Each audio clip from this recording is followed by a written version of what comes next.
Hi there. So I'm here with Aaron Atkey in Santa Teresa, Costa Rica for the latest installment of the CentralAmerica.com podcast about people doing cool stuff down in Costa Rica. So, hey there, Aaron. How's it going, man? It's going pretty good. I'm actually sitting here in front of the beach during this little thing we got going on because living in the jungle, there's sometimes some technical difficulties. So having to adapt and overcome with that. But it's a beautiful day here. Nice and hot, nice and clear skies, tides rolling in, some little waves, some beautiful people walking around. Oh It man, doesn't.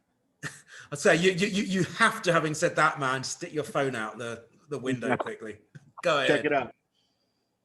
All right, nice one, nice one. Yeah. I'm I'm here in Escazú. It's like a overcast, cloudy afternoon, and Yeah. it's freezing. I've got a t-shirt on. I'm wondering about putting a sweater on, which I probably will do in a little bit. So, We'll I have a think cup of tea here in a minute. yeah, you're in a better spot for sure. So, Mm. but yeah, I mean, it's we've been trying to do this for a while. It's great to chat to you.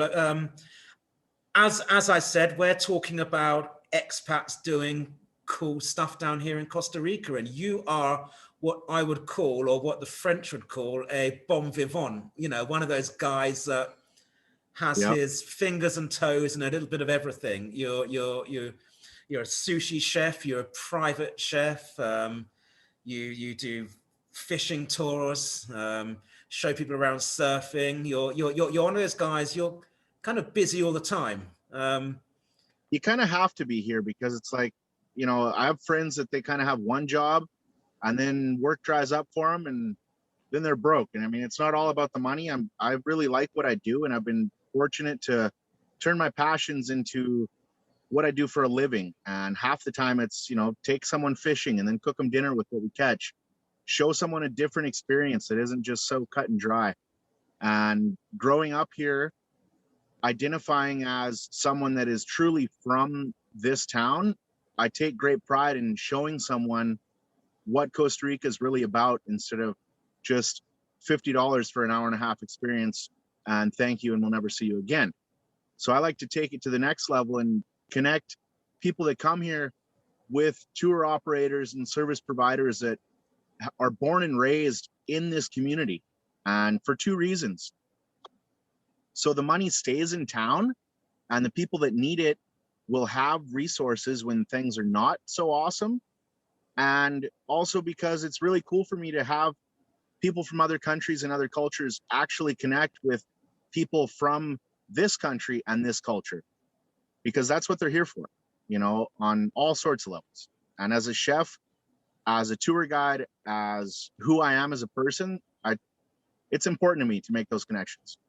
What's your, just out of interest, what would you say your favorite hat to put on is? A chef, a tour guide, surfing guide, fishing guide, See, that's a tough one because restaurateur?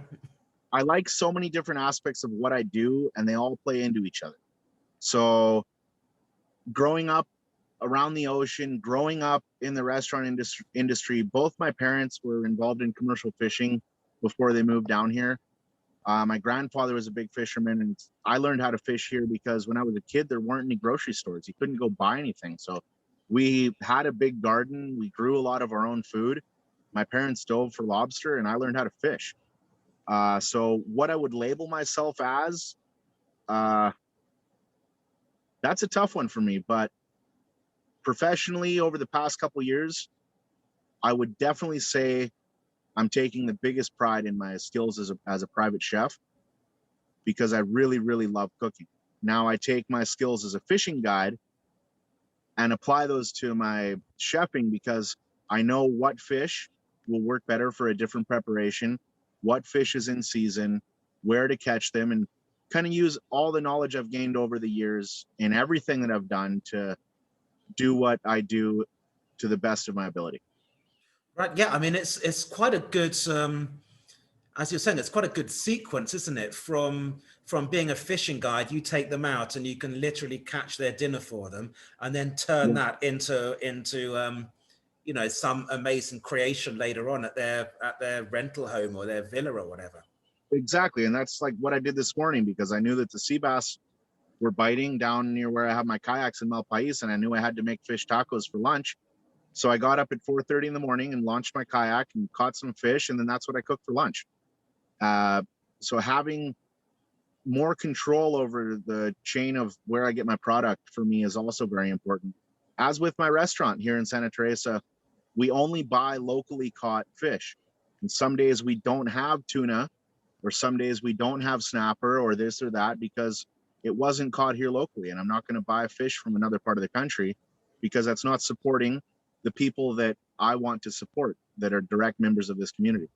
Right. So let's rewind a little bit, and but for those who are listening or watching this who don't know where we're talking about, you're in Santa Teresa, which is on the bottom of the Nicoya Peninsula. It's a Yep. place Yep. I personally know very well and like, although man, it's been a long time since I've been there, definitely since pre-pandemic. It's definitely changed over the years, but it's still magical. Yeah, tell us a little bit about it, man. Santa Teresa is kind of in the focus globally right now as a hotspot for international tourism, but it wasn't always that way. It's like my parents came here. My dad first came to Costa Rica in 1969, traveled all through Central and South America, and stayed in Costa Rica because during the late 60s and early 70s, there was a lot of civil war and extreme violence throughout the rest of the region. And he stayed here because it was cheap, it was safe, there was good waves.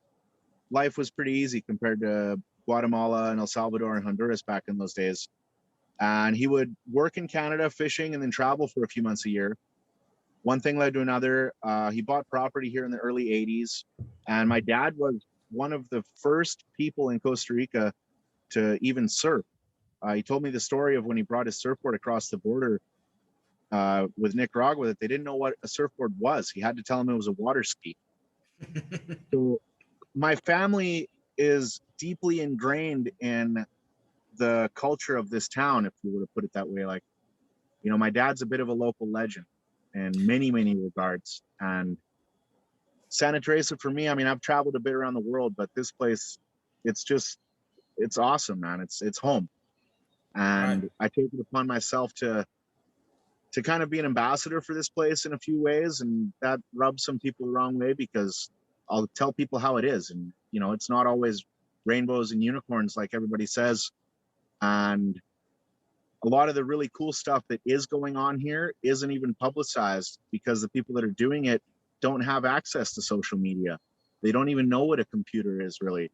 And that's where I kind of come in and bridge that gap and help people get more clients, help people have a better experience. And it's kind of cool. You know, I like it. Yeah, I've always sort of seen you as well on top of the food stuff and the fishing stuff. I've always seen you as some kind of facilitator, especially on social media. You know, like you're one of those guys who's out there, you know, like helping people get their little micro business in front of here and there. I've seen that a lot from you, and it's something I've always respected about you, and I've seen it. Yeah. You know, for me, it's like if my buddy opens a restaurant or starts a business, I happen to have a pretty big network on social media. And, you know, I've helped a lot of people out with translating a menu. I used to teach English in San Jose. So, you know, I know how to do that. So I'll help someone just get a bit more of a kickstart, if you will, on what they're doing and build them clients. And, you know, it's not taking any skin off my back, and I'm helping out a friend or someone that could use a little push. And it's always good to help the people that are doing things the right way. What would you say, you know, you said just now when we were talking about Santa Teresa itself, what would you say the main changes are over the past, I don't know, say 10, 15 years? I mean, I'm not going to say, I'm not going to go back to when, you know, your dad, by the way, is a topic of another one of these chats that we'll have very soon, because I'd love to chat with him. Yeah, we could do a whole series with my dad. I mean, I'm not going to. I'll break it down real quick for you. Like Santa Teresa, Malpais, and the area here on the Pacific side of the Nicoya Peninsula, for a long time, they were just sleepy little fishing towns. There wasn't too much going on here. And things really took off in the early 2000s with the first real wave of construction, investment, and quote unquote development. right up until the 2008 financial crisis, and then things really tanked for a while. Since then, they've been steadily recovering. The biggest changes as a community, there's the obvious one where there is now just so many more people here. There are so many more businesses. Like when I was young here, we didn't have a library. We didn't have a skate park. We didn't have electricity. We didn't have running water. You couldn't go to the grocery store and buy, Asian ingredients to make whatever you wanted. I can walk into the grocery stores here and find things that I can't find in San Jose. There's pretty much everything you could ever want here in town as far as goods and services on one level. On another level, something that I really like that has drastically changed since I was a kid is that more people are coming here and living here with their families and creating more of a stable community.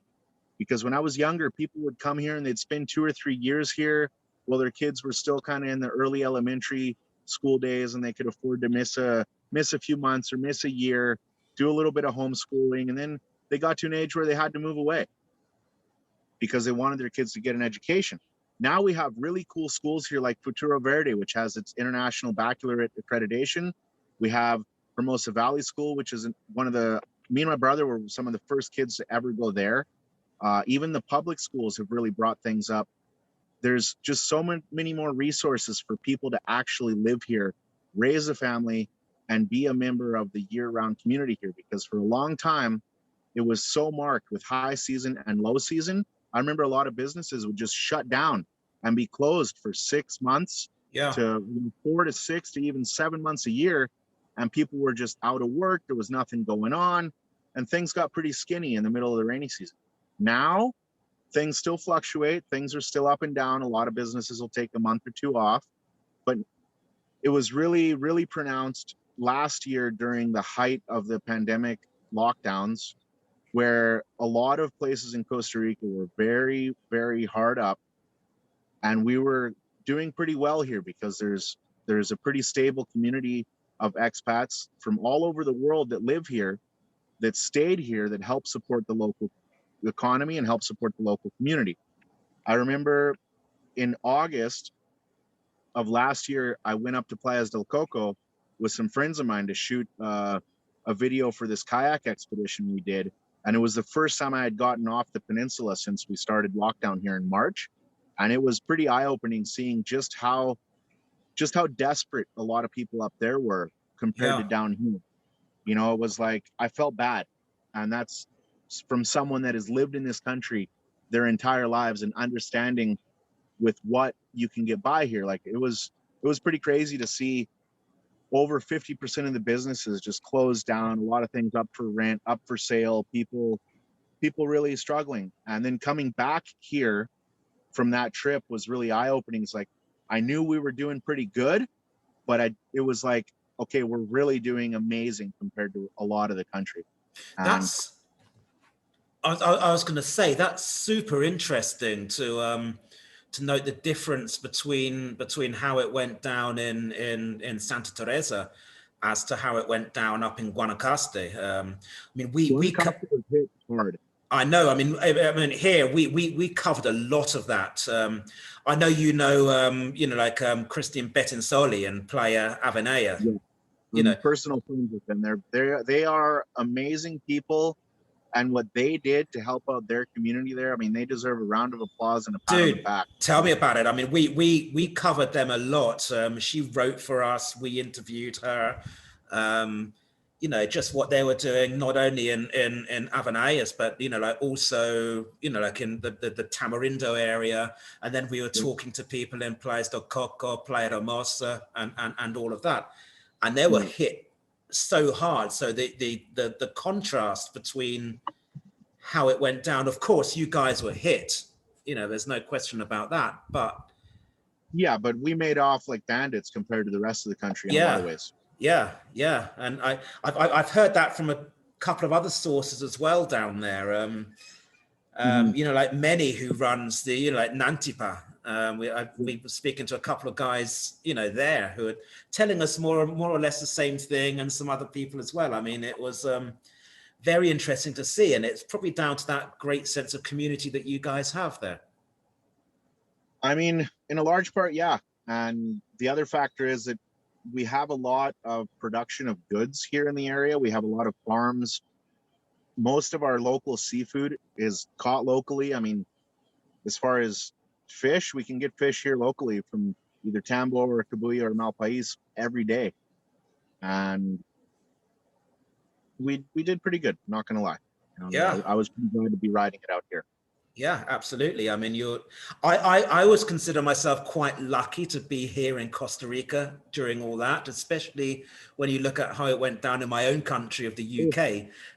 So, I mean, you probably feel the same about Canada as well, but Well, Canada is still under pretty stiff lockdowns. I mean, there's parts of Canada that have curfew until April 30th right now. Like as we're speaking, I have friends that they just can't leave their house even if they wanted to. And it's, we got to take it for, I'm literally parked in 100 yards from the ocean, watching people walk around and having a talk with you. And it's kind of surreal. Yeah. I mean, it was never, I mean, people talk a lot about how bad the lockdowns were here in Costa Rica, but we didn't have a lockdown here. We had some traffic restrictions. We had, there's an hour, there's an hour when you have to close down, like bars and restaurants and so on. There's, and all of that, I get it. It's not good. We want to go back. But, if you look at how it went down in Panama or in Guatemala or in, I mean, we were lucky. I think Costa Rica handled it pretty well, Yeah. From a social standpoint, Costa Rica handled it pretty well. There's always going to be people that are going to try and stir the pot and criticize things, but let's be realistic. We're doing all right.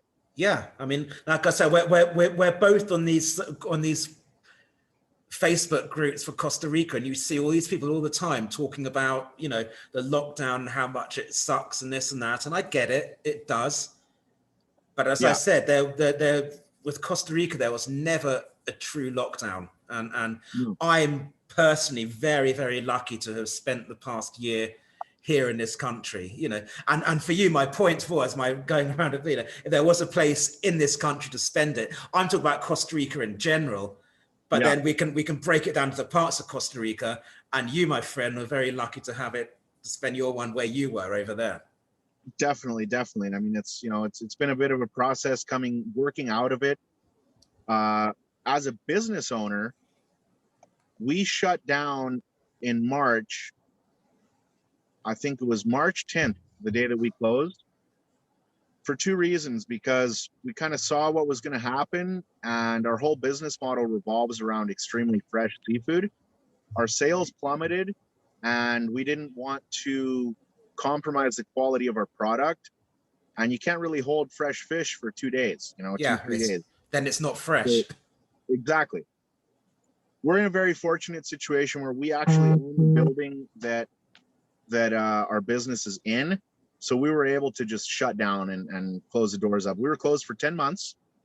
We opened again in December. And the first couple weeks of December leading into January, with all the craziness that was going on over New Year's and all the new restrictions that the government has placed specifically on restaurants, as far as capacity, reduced hours of operation, the spacing of tables, reduced capacity. It's definitely been a lot of things to overcome. We've had to change our business model a little bit, focus a lot more on takeout and delivery. Everybody's had to really optimize their web services in terms of QR codes that lead to menus. Right. Streamlining takeout orders, online payment portals. And that's been a difficult thing for a lot of very small businesses to figure out. Like, we were just talking about this place that you wanted to take me in San Jose to have some chicharrones that's shut down. There's a few businesses here that, is basically like some guy's grandparents that sold food out of their house and had a little thing on weekends.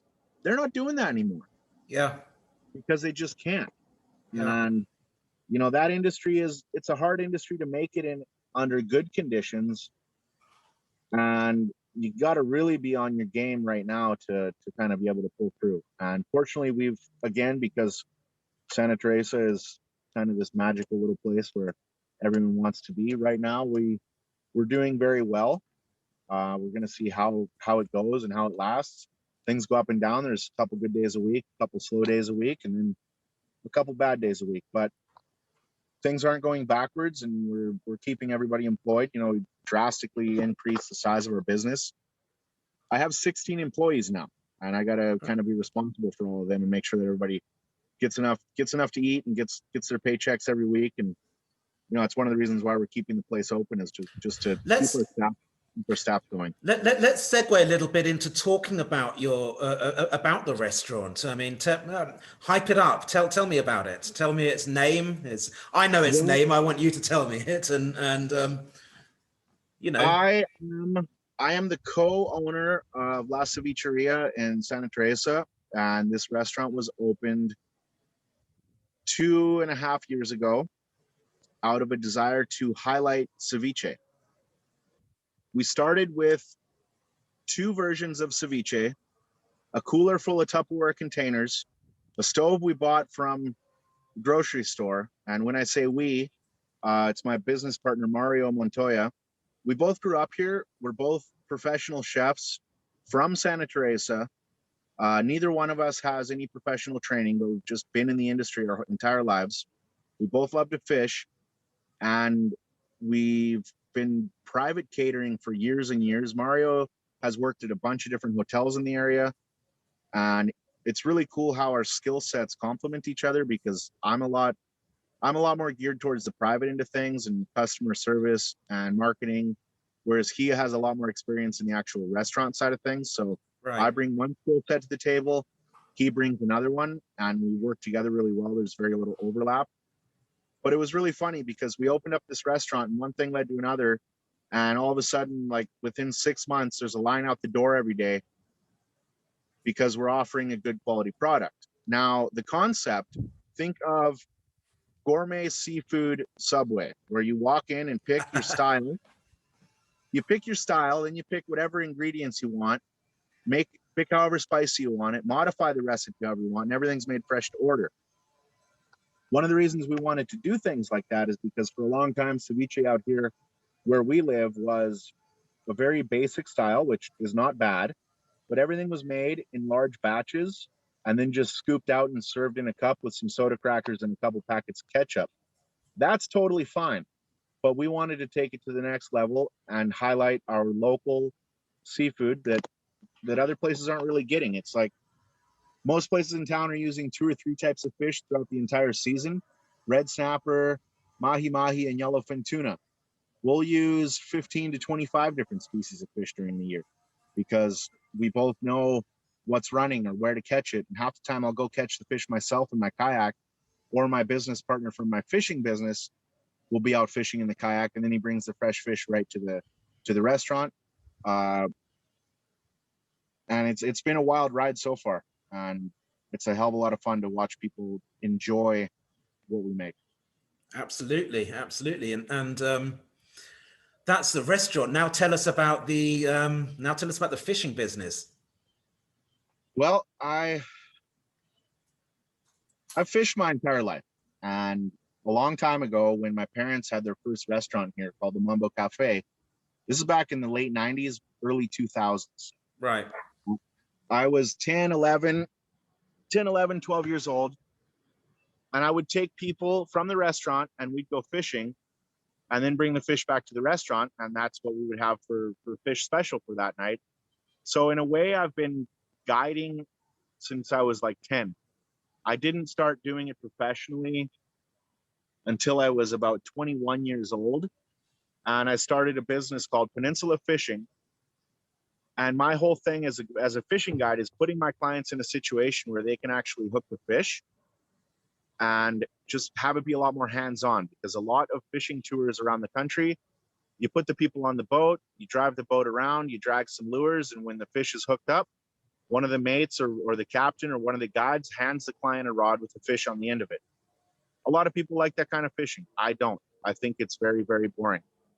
So as a guide, I would rather put someone in the right situation and tell them what to do and watch them miss fish all day long, to have them hook up that one that they did all on their own, because it's way more rewarding.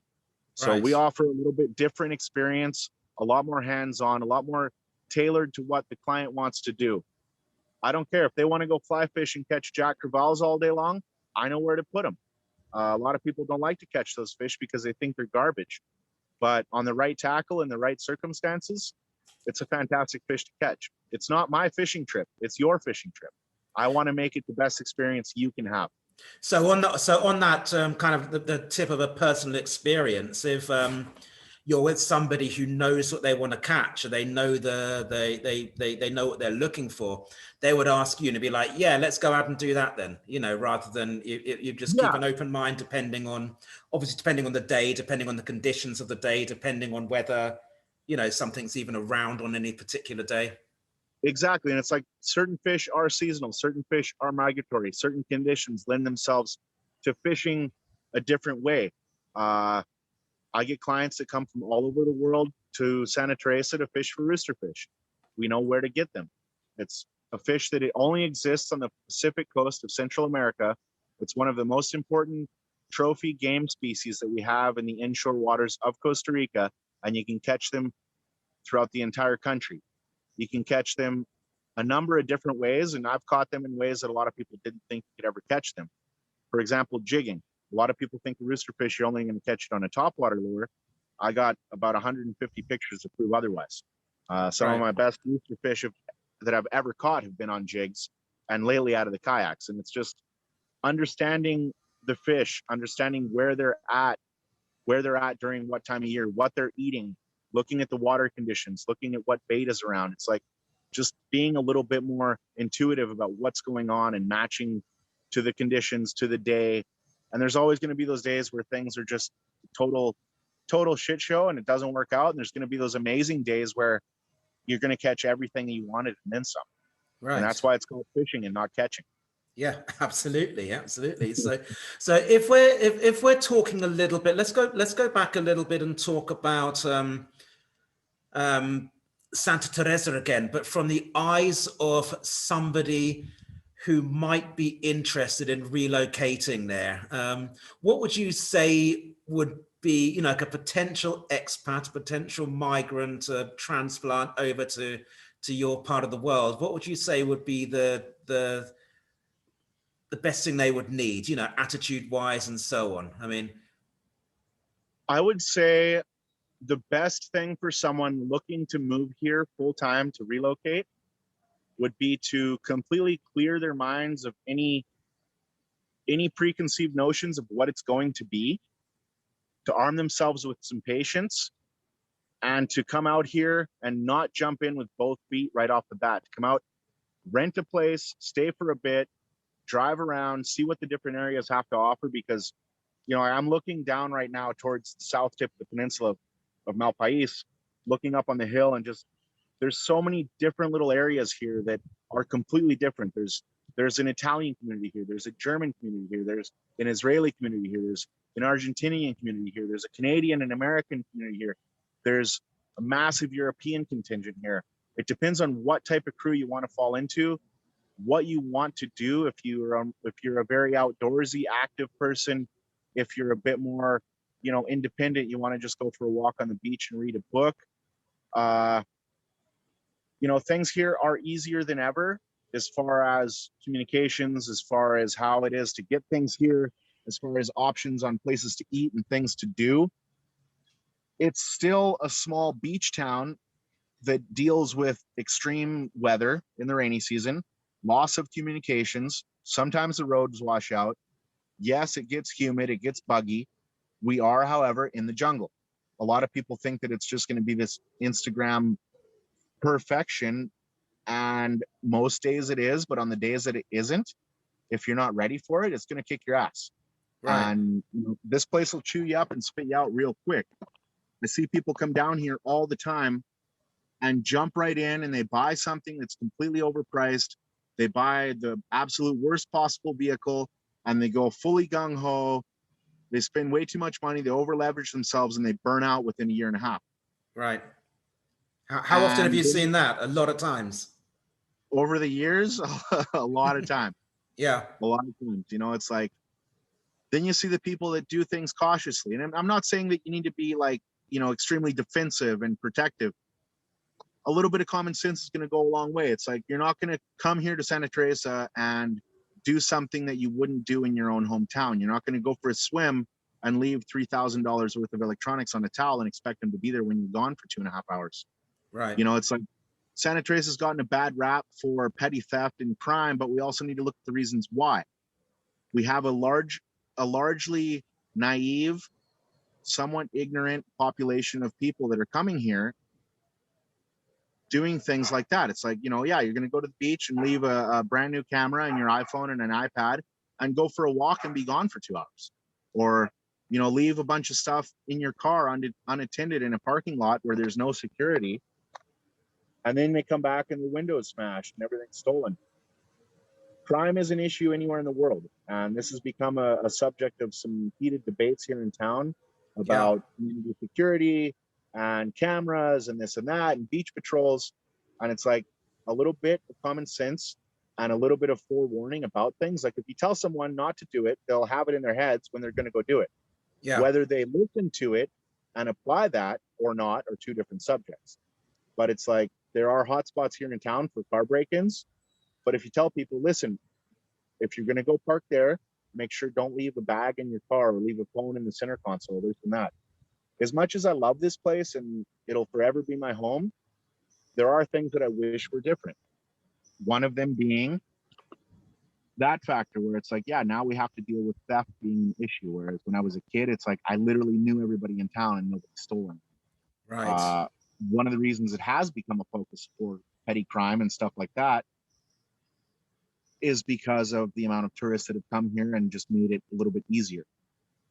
You know, like anywhere in Costa Rica, things can be very, very good, or they can be very, very bad.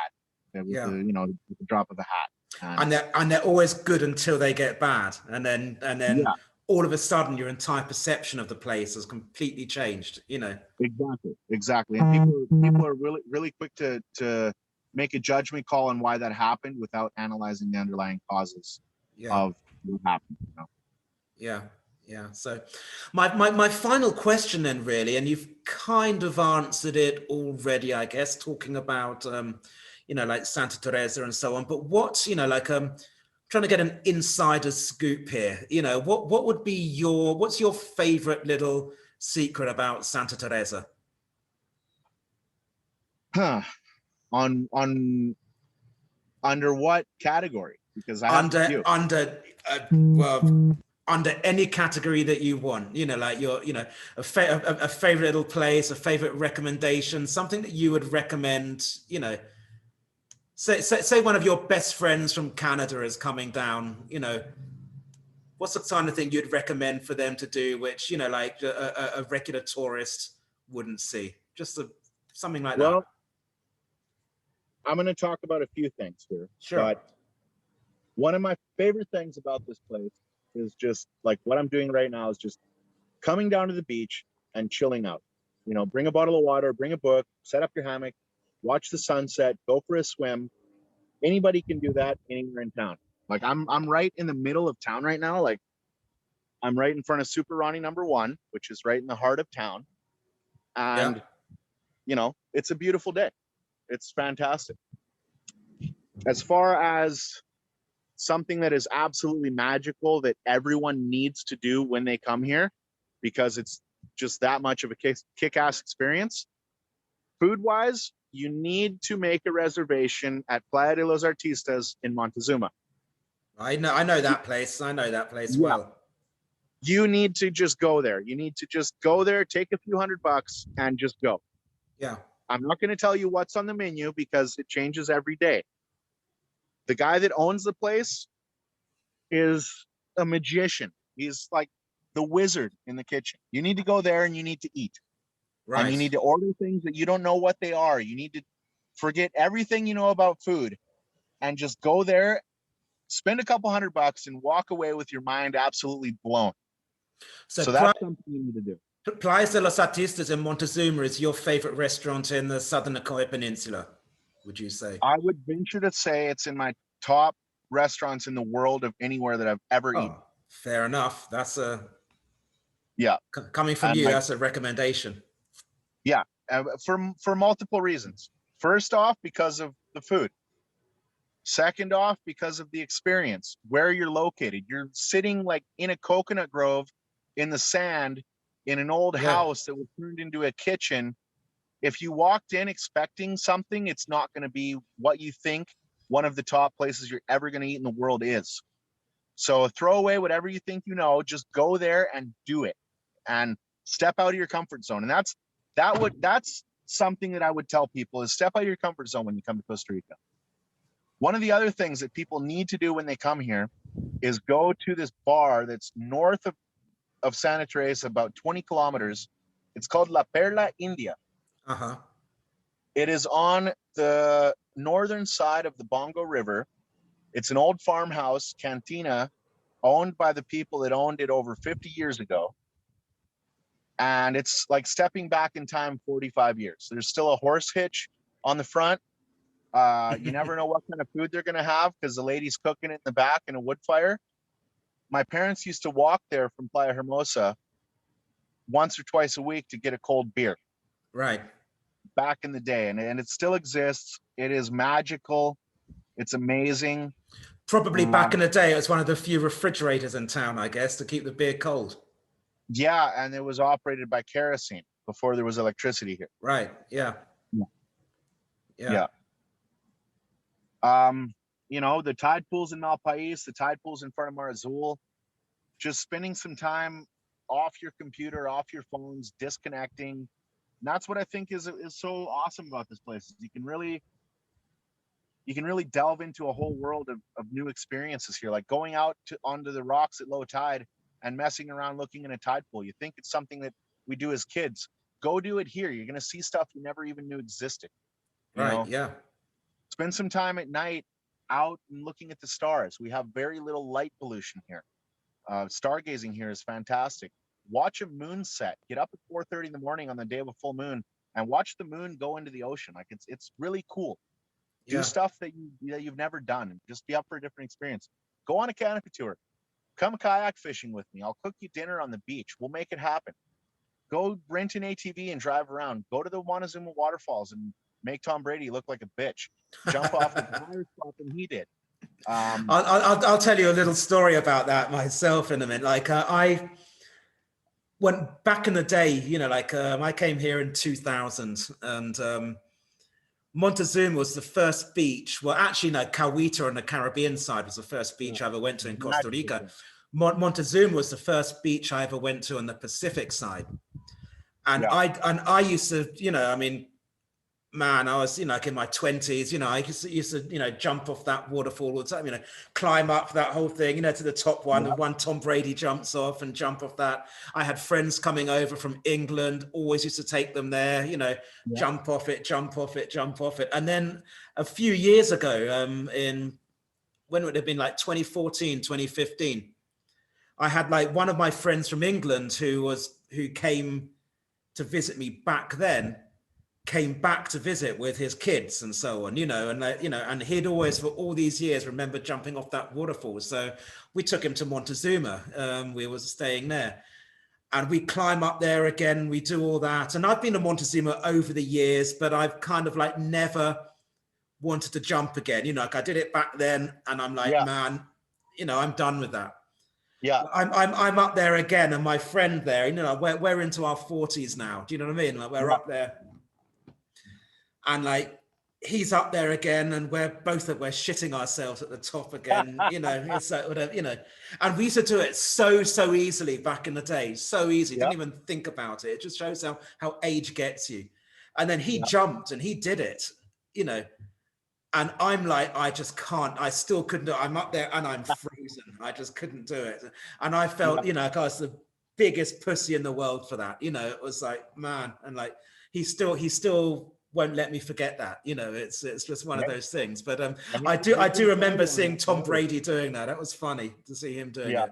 You know, I'm guessing he'll be back down again soon, won't he? He normally is around this time of year. Yeah, they got their house here and they spend some time around town. I mean, it's cool to see them as a family here. Like, that's what I was kind of getting to earlier. It's like people come here and they spend time as a family. No one cares who you are here. It's how you are. If you're an asshole, you're not going to fit in. for the most part, and you're going to burn out. And you're going to be shunned by a lot of the community. If Right. you're a nice person and you make an effort and you know, you're not dickish with everyone, you're going to get a lot better experience here in Costa Rica.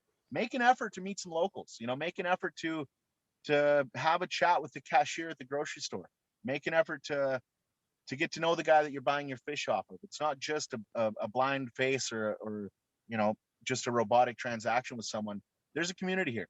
And the more Yeah. people make an effort to integrate into that, or even make an effort to try and speak some Spanish, doesn't matter how bad it sounds, the people here will be greatly appreciative of that. And immediately you'll stand out as someone that deserves a little bit better care. Yeah, you're just trying. Mhm. And the other thing I was going to say before we finish this was I was doing one of these last week with a fellow Canadian, a guy called Rob Stir, who's called the Sausage Guy. He makes artisan sausages out of. He lives up in Guanacaste, and Yeah. his is the next one of these I'm posting, so you'll see it before, and then you'll be like sometime after that. But I talked about you in this, and I should have sent you his contact details and vice versa, because he always comes there and Yeah. to deliver these artisan sausages. And he was telling me about a South African guy who's got like a good barbecue place. Do you know the name of that? What was it called? Roots, Coots, something I can't remember. Kooks. The guy that owns Kooks is from New York. Right. Um, Okay. I know him. I know him personally. So his barbecue place is traditional American style smoked meat barbecue. It's Yeah. really good. You know, it's a very specific style. Yeah. And yeah, I like what he does. He just does something that's a classic Americana sports bar, and they were Right. absolutely packed over the Super Bowl. Like I'm really glad he's doing well. And that's an example of someone that came here with a very focused idea on something that we didn't have. And Right. you know, he built a great place, and he's doing really well for himself right now. Yeah. No, it was just interesting to because he was talking about that because we mentioned you in Yeah, the podcast I did with him right on. as someone, and I will definitely put you guys in touch because I think For you'll sure. enjoy meeting up with him, and I think you'll enjoy his artisan sausages as well. You For know, sure, for sure. and I mean, that's what my grandpa did back in Saskatchewan. They had a butcher shop, and he'd make, you know, moose sausage and venison sausage and sausage patties and all this and that. So, yeah, you know, sausages are pretty damn good, especially I'll, if you get a good one. dude, I'll definitely put you guys in contact, and I'm giving him another shout out in this one because it's only fair because I gave you a shout out in the one I did For about sure, him. So for sure, just for kind of sure. like wrapping it up that way. But Yeah, yeah, man, it's good. It's good to know. The next time I'm down there, which will be pretty soon, I think. I mean, you'll be back up here in March, you said. So you and yes, I will definitely hang out and have a beer. yes. We should go eat some dim sum at Restaurante Wong's Oh yeah, and absolutely. Yeah, get after it. I haven't been there for God a long time. I haven't been anywhere since this whole Yeah, pandemic thing started. I've barely left, Escazú. It's probably the longest time that I just have not left the Central Valley at all. And like, yeah, but on the other side of this whole thing, I want to change that and start getting out a little bit more and traveling for around sure. again. But you and I will definitely catch up next month when you're Yeah, up here in San Jose, and we'll go out and shoot the shit a little bit more again, and yeah. we'll go from there. So I just want to say thank you so much for doing this. It was great to chat. And the other thing I'm Thank going to you, say man. is that you're going to be over the course of the year contributing to us sometimes in forms of hopefully some articles, recipes, and we'll do Yes, this again and definitely. chat again online about various different things about Santa Teresa and the Nicoya Peninsula. Definitely, definitely. And I want to get my dad on here because he's got some stories about a time that very few people even still remember. Oh You man, know, we have to get your dad on here. I mean, I personally speaking, I'm fascinated with anyone who was here in the 70s and the 80s, like yeah. during all through that, or even way back before. So my dad has this whole archive of photos. He wanted to do this coffee table book, like, and the whole thing was going to be a picture book of the old mural, and you'll remember this, of the old hand painted advertisements that were around on all the old buildings in San Jose. Right. Yeah. Yeah. You still see a few of them on pulperias and whatever, don't you? You know. Exactly. You still see a few of them, but in the late 80s and early 90s, it was like that was the way.